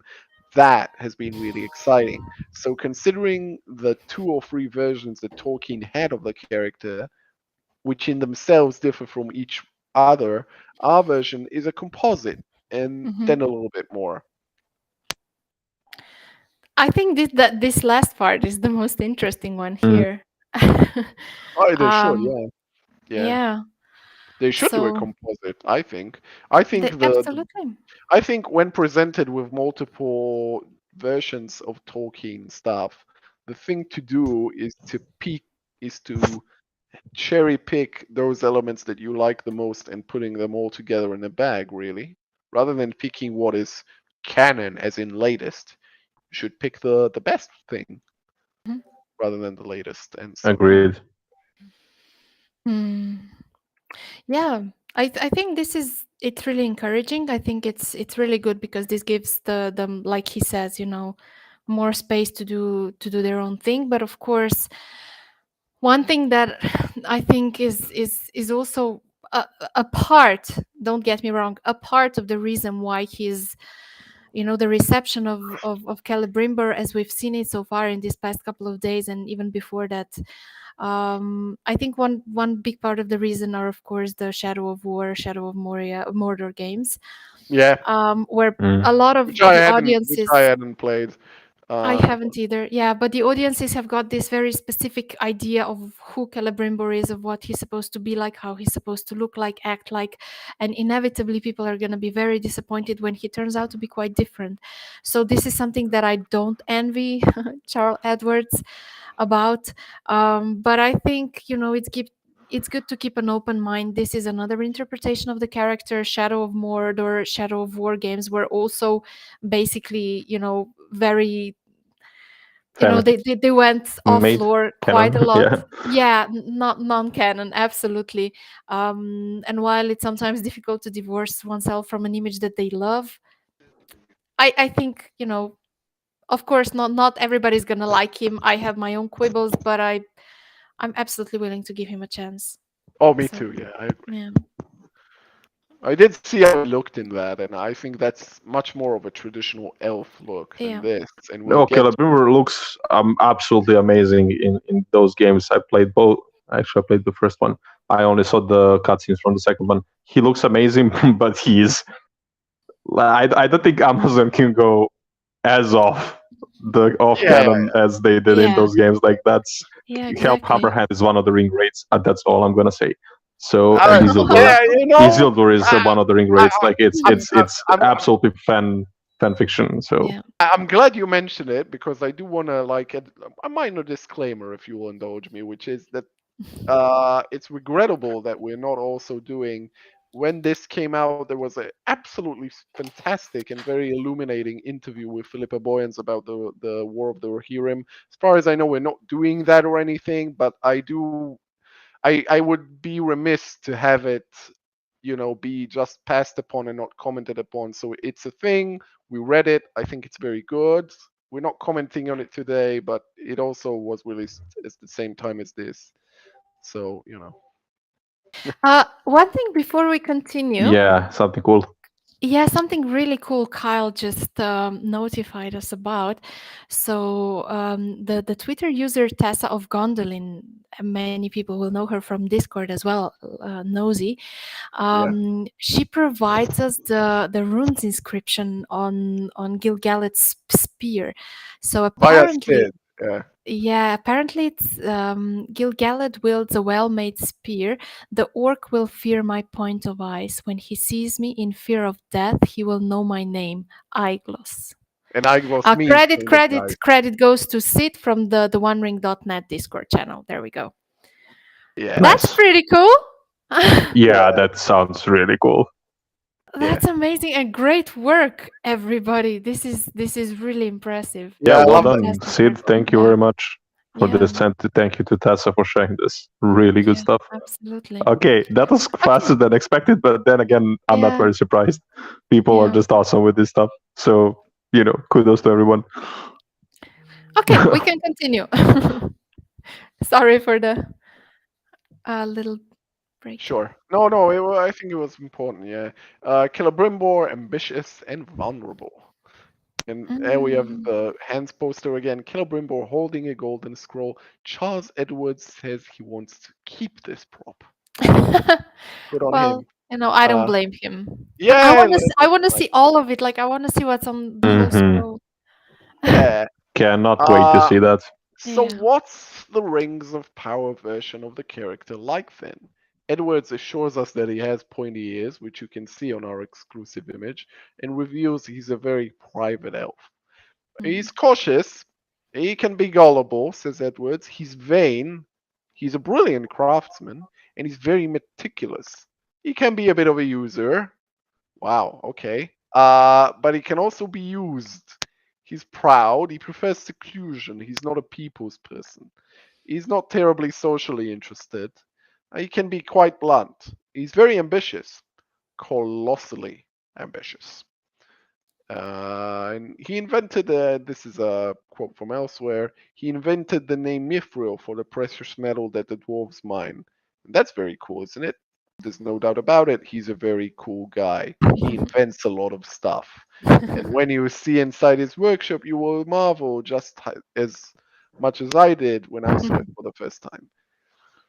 Ambitious, huh? So what drives him? Well, he's reached a point in our story, in his existence, where he is starting to doubt himself, explains Edwards. And I think what drives him is a manic, obsessive desire to create above and beyond what he has already created. He wants to surpass all that has gone before. And because he's reached this juncture, he starts to doubt himself and his validity. He lives in a very long shadow of an ancestor, shall we say, whose achievement were considerable, and he has always wanted to try and eclipse that. Some would say he's already done that, but he doesn't believe that he has. Could Edwards be talking about Celebrimbor's grandfather Fëanor? Highly likely, unless the series, of course, has taken a turn in another direction. If you've seen the character posters, you will have seen a pair of hands holding a golden scroll containing an elven scripture. Edwards confirms that these hands belong to Celebrimbor. We don't yet know what role the scroll plays in the series, but Edwards does let slip that the scroll contains plans of some sort. He's searching, he wants something which is not yet unknowable, which is as of yet unknowable, Edwards continues. We find him in quite a confused place, but this rocks his belief in himself and makes him vulnerable and vulnerable to predators. He becomes very minded about wanting to conquer creatively and to come up with something that's going to be the be all and end all. Mhm. Enter Sauron in disguise then. Dum. Later, after duping Excellent. Celebrim, Later, after duping Celebrimbor and the elves into doing his dirty work, giggity, Sauron would place the One Ring on his finger and seize mastery of all other rings of power and their bearers. And the elves became savvy to this, to his true identity and purpose. In retaliation for the elves hiding the rings, Sauron attacked the region and captured and tortured Celebrimbor. So again with the spoilers. Well, yeah. Yeah. Wow. Okay, that's quite a lot. That's a lot, yes. And it's Yeah, mostly I think from we should have Edward's stopped like perspective. after the quote, maybe. But okay, there's a lot. It's fun. Um, I like this. He's cautious. He can be quite gullible. He's vain. He's a brilliant craftsman. It's a really detailed description, and that hits like so many Yeah. different notes. And it seems to be like we can deduce from this, hopefully, that Celebrimbor is going to be very, very, very interesting, and Yeah. at Very least complex. that Mr. Edwards has a really clear view of what his Yeah. character, who his character is. This, I agree. He has a very good grip of who he's supposed to be, and of also this is the second time that he's mentioned his vanity, which I find Mm. really interesting. It's not particularly surprising, but I like that direction. I know not everybody will, but I like that direction for him. Yeah, I yeah. mean, he is Fëanor's grandson. Yeah. Yeah, you Full should. You stop. should. Full stop. Yeah. Like you He Yeah. just, should totally be. Yes. Yeah, He but should it's be another, vain and he burden. also says he's proud and everything, but vain is such a loaded word. I'm really, I like vain I characters. like it. Some of Yeah, the best I characters agree. in drama are vain. Like It's King Lear is awesome. vain. Yeah, And sure. I also really Uh, like the second part. He prefers seclusion. He's not a people person. He's not terribly socially interested. That's Yeah, amazing. but that makes sense. Like he's a man with a purpose, or he's an elf with a purpose. And also, where is it? No, no, no, no, no. Some would say that he's already done that, referring to eclipsing achievements of his ancestor. But he doesn't believe that he has. I mean, honestly, of course, he's never going to eclipse Pharaoh's achievements. Like the Silmarils are, the greatest thing ever made in Arda. So, except our Arwen, of course. So, like, obviously, he's never going to achieve that. And for someone who is like as ambitious as he is, probably, of course, that's going to be something that's going to be like this blinding ambition that he's trying to reach, but he will never reach, which will end up being his downfall in a way. So yeah, fits perfectly. Mhm. Oh, okay. I left you speechless. No, no, no. I just heard that. I just read that the inscription is apparently from Peter Jackson's version of Aiglos. So I'm not sure what the situation is currently, but maybe the tweet that we read out a little earlier, maybe that does not Mm-hmm. we'll have to Actually wait and apply see. for Yeah, the yeah. yeah. I will say it's the same kind of sentiment if you like Mhm, read the thing that is inscribed on Sting. It has the mhm, Mm. same kind of like feel, like so. I get it.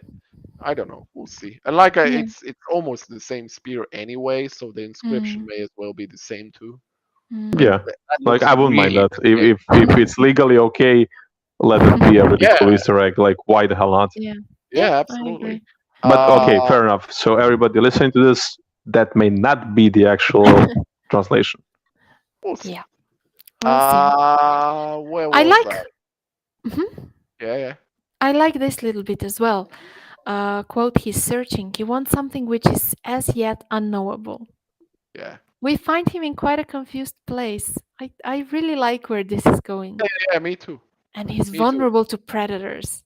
That's funny, but okay. Yeah. Vulnerable to predators, and also there was another one which I found funny. Uh, I can't remember, I can't find it now, but I like the single-mindedness. He can use people. That's good. Some of it is like unintentionally a little bit funny, but it's good. Uh, so it's all good. It's. I see. He has a velvet chaise longue. Ah, that's very important. Don't don't don't we all want a velvet chaise longue? I'm fine. I'm fine, but whatever. Celebrimbor is a bit extra here, seen in an image released by Empire. Um, I mean, I'm just assuming that we've said our stuff about, and we're keeping on reading, right? Yeah, yeah. As far as I'm concerned, Yeah. yes. Edwards says that one of the most challenging things about playing Celebrimbor, aside from the responsibility of fleshing out a character lifted from a Tolkien-written sketch, was to keep a lid on his excitement when he saw the set, presumably the set that is in that picture. Obviously, when you're building a character and starting to work towards a performance, you can't wait to see what's going to be brought to you in terms of what he is and in terms of the costume, which are extraordinary, says Edwards. But it was his first glimpse of Celebrimbor's workshop, which almost threatened to derail the shoot. He's a boat, and this would have been built, I guess, before he came on because he was a recast. Yeah, yeah, Yeah, so true. yeah, okay. He's a bold, his place of work, marvels Edwards. When I walked on set, I was astonished, bowled over to see the forge and all his extraordinary antiquities around the place, to see his tools. And he has a little antechamber with a velvet chaise longue in it. Love that. I didn't know that was going to be there. I love that. He likes to go and have a little lie down on his velvet chaise longue when things get a bit much. Made total sense to me. And the challenge, and the challenge that day was not to just run around like a puppy looking at everything. People would say, "Yeah, Charlie, can you come on now? We need to get on because I was just going. Look at this." Aw, Uh, he's Everybody one of show your us. appreciation for Hans' dramatic sensibilities in the chat, please. Here he And the is. Oscar goes to. Here he is, like channeling Edwards, who's channeling Celebrimbor. So, well Very done. layered, a very layered So performance, many Mr. layers. Ken. um, But it's so lovely to read this. I mean, of course, everybody's gushing over the sets, and this is like we've mentioned in previous streams. This is very, very a standard thing. Everybody's always on every single set. They're always impressed by how detailed yeah. everything is. But I think still, it's it is more, nice yeah. to read. I think it's Yeah, more, in a way, kind of more meaningful to a stage actor like Edwards, in a way, because as a stage actor, you kind of use the stage in a way that, and you don't always have it. Sometimes you're playing on an empty stage and you're imagining the environment in your mind. So to have it, I think, is to some extent a novelty for him. that And is true. so But I then he think, has participated in one of the most lavish historical TV shows in history, which is yeah, Downton yeah, yeah, Abbey. yeah, yeah, So, yeah. But I'm also, and I was surprised to find him in Batman Begins, which I love. okay. In a very small What? role. He's in Batman Begins. Very small role, but still like a bit role. But he's, you know, Huh. uh, I'll have to check that out. I was amazed. Yeah. Uh, so yeah, I think it's just very meaningful to a stage actor who's like, oh, okay, because he's looking for ways into the character, and the set is obviously one of them. We reading on? Yeah, sure. Peter Jackson and getting the tone right, capturing Tolkien tone. The Tolkien tone is essential for any adaptation. Hmm. One of the biggest question marks over this series is how much it might have been influenced or informed by Peter Jackson's visualization of Middle Earth. Edwards says that the showrunners J.D. Penn and Patrick McKay, clearly he's not heard about the McPain thing. Oh well, we'll fix it. Put it very well when they said that in this production they are not trying to compete with Peter Jackson, the man behind a handful of revered Oscar-winning Tolkien adaptations you might have heard of. This is set some 3,000 years earlier, says Edwards, making a clear demarcation from the stories Jackson was responsible for telling. I think in both instances, and in any adaptation of Tolkien, the vital element is to get the tone right. The moment we stray, or anyone strays from that, that's Hmm. when it becomes false. And I know for certain that that simply doesn't happen here. That's our out of the question in our series. We've achieved that tone. Edwards says that in the Lord of the Rings, the Rings of Power, they've presented with a unique opportunity to run with Tolkien's invitation to others to expand on the incredible fantasy universe he created. That's precisely what's happening, and that makes it a very unique opportunity, and one that, as you will see, has been seized with all hands and made into something really very special. And we're done. Okay, so the thing that he says, that's out of the question in our series. We've achieved that tone. That's probably the one thing that I've heard so far that gave me the most hope. Like, of course, Yeah. a tone is a very subjective thing as well. Like, a lot of people are of the wrong opinion, that the Hobbit films capture the tone of, Tolkien's book. Uh, while I wholeheartedly disagree with that, but still, to know that this was something that they've had in mind, to know that this was something that they were striving for, this is really important to me personally, and it's really, really, really, it's calming my nerves quite a lot that that was something they were aiming for, and that was something that they're satisfied with. So Okay. That Edwards is, from his point of view. So we'll yeah, have to but wait and see. Yeah. it makes it seem that that was a major issue, on like that was something the production concerned themselves quite a bit about. I was thinking about that in a kind of different way, which is Hmm. the quote of Tolkien's, which we've agreed is kind of misappropriated by this Hmm. production sometimes, about other people coming in and stuff. I've seen it. Yeah, we've seen some of the press say parrot it. We've seen McPain parrot it, and now we see Edwards saying it. So that must have been like going around when they were producing this, Yeah. the so oh well. And sure, like that's very standard for productions like this in a way. I I don't know. I've been keeping a close eye on quite a few of the fantasy shows, and the amount of like attention these shows seem to have paid to that, in my opinion, is bigger than what I've seen in other in communication of other shows with the fandom. Well, as So Sigurd in chat Oh, says, the Valinor photo, the Numenor shot in the teaser, the ambience of Moria, it checks out, I mhm. and mean the ambience of hopefully it will. Moria. Yeah, the ambience of Moria. We haven't seen Moria in a wide shot still, but yeah, Mm, Yeah, yeah, but the vibe which is I'm very there. excited to see. yeah, I will it say, did we get into the pictures themselves? I mean, most of them aren't very new, Oh, and we we didn't talked about actually. the top one, but we didn't really talk about the one with Elrond very much, did we? no, we And didn't. that We was will the have to wrap up quite soon though.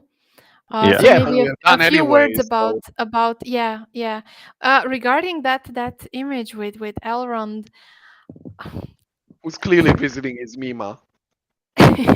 Yeah, the one thing that first I noticed at first was that sort of a telescope looking thing in the back, Same. Yeah, which is like, what is I that? think it's just the kind of set decoration that you put when Yeah. you want to make, oh, this character is very studious. And if you look in Yeah. Elrond's study, there are telescope-like things there too. So, Okay, and I fair will point. say this set reminds me tremendously of Elrond's study, It does a bit, yeah. and it makes sense in a way, or Mm, you can construe it in such a way that, well, Elrond kind of got his like lore master shtick from this mhm, Celebrimbor, mhm, which is fine. That's a fine mhm. conceit I like for that. me. I think Mm, that's yeah, and yeah, yeah, I yeah. like that too. But Okay. this instrument behind doesn't necessarily have to be a telescope. Though that was also my first thought. But maybe it can be one of those. Again, I'm absolutely not an expert on that, but something regarding like architecture, like checking out the Yeah, angles and stuff. It could be, I don't know what's the yeah, term for that, but it could be one of those perhaps. yeah. Could be. Mhm. We don't Or know. it could be something elvish. Elves are weird. So And I think that's his beloved chaise longue there in the back of shot Yeah, too, I think right so. behind oh yeah, yeah, yeah, yeah, I right did behind the thingy. make the connection. Yes, Uh, indeed. I find it it's yeah, hilarious how much they pointed it out in the yes, article. it's very funny. Hey, but that gives just like another layer, like it, another extra layer to Celebrimbor. in a way, it's very like it's very elven in a way because like Arwen has one that like Aragorn is strewn on in that Mm. Yeah, dream sequence when he and yeah, Arwen are that's true. getting it on, and Thranduil has one, so it's very elven in a way. Doesn't surprise me. So yeah, It doesn't surprise me that Thranduil has one. yeah.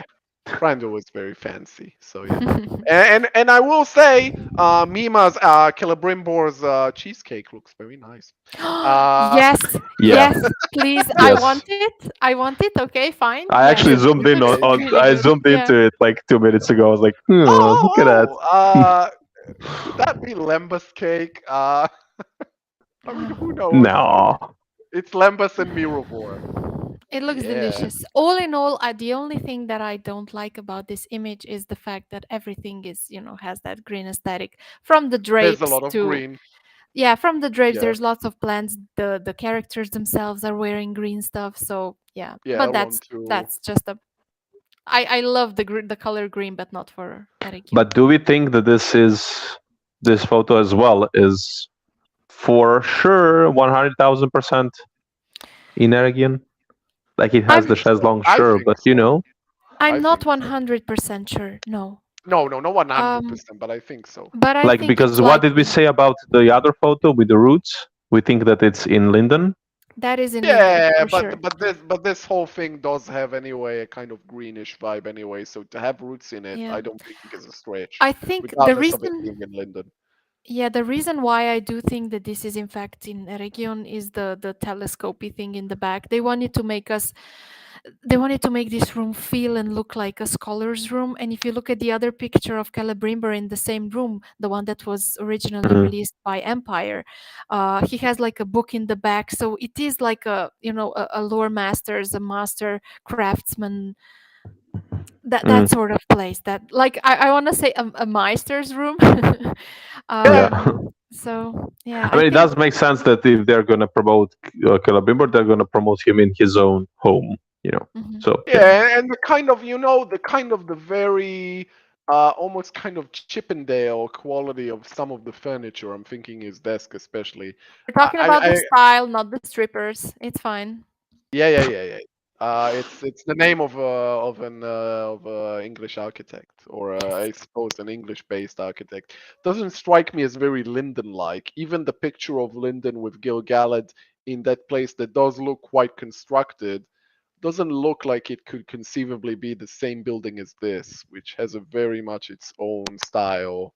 And Mhm, by the way, of stuff being Roman, that column is very kind of slightly Romanesque. I can't remember exactly like how they're, distinguished Roman, Corinthian, whatever. mhm, But that mhm. column Well, there. it's a pillar. And Let's and also yeah, leave it at that.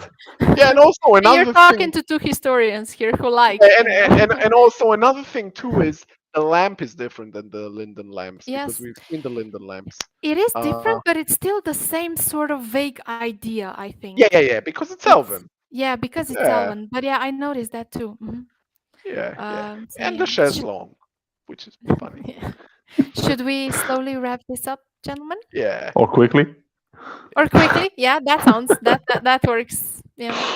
Yeah. Don't be hasty, Um, but in any case, it's wonderful to see all these articles now dropping. I wonder because we've just had two consecutive character articles dropping, so I'm really curious what's next.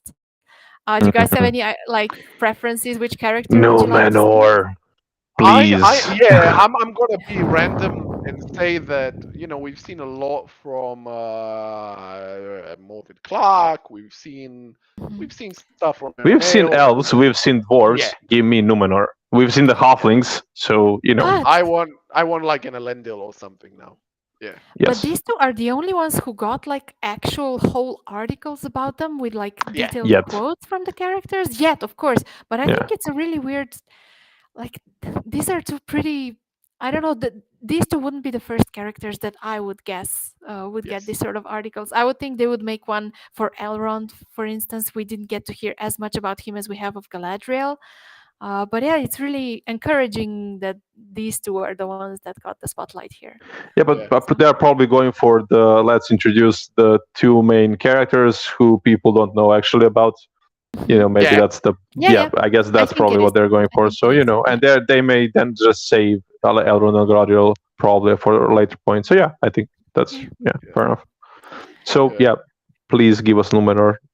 as And soon as Yes. possible. Though I know they will not do that, but hopefully they will. And cure them. Yeah. Oh, Oh, yeah. oh, okay. Yeah. Yeah, Yeah. sure.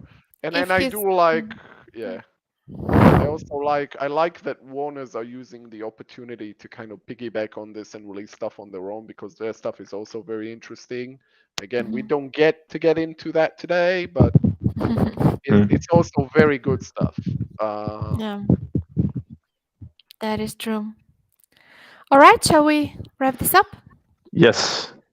Thank you everybody so much for joining us. Yeah. The chat was really lively today as well. Shout out to all our viewers who keep tuning in every single week. We appreciate you very, very much. Thanks to our wizard behind the scenes, Kyle. You know, you've been useful for once, which is quite shocking to everybody. And yeah, thanks Yeah, it so much. was great having you around Yeah. after a couple of weeks. And thanks for working and to everyone who tuned in. Yeah, Yes, definitely. thank you so much. Always like seriously, these chats are always so fun. Like everybody's just like engaging so much and in actually like a really, really polite and interesting way, like Yeah. kind and full of lore, and it's like amazing. So Yeah. always a pleasure. Like honestly, it takes off my concentration from the text sometimes, Yeah, like because so many things are happening in the chat. Yeah, which is Yeah. why I regrettably don't hang around the chat as much because I just Yeah. would lose focus totally if I did that. So sorry, everybody, but yeah, I hear nice things about you from my co-hosts. Well, Right. thank you all very This was much. fun. And Enjoy the yeah, rest see you of your next day time. and see you next time. Bye. Bye bye. Bye.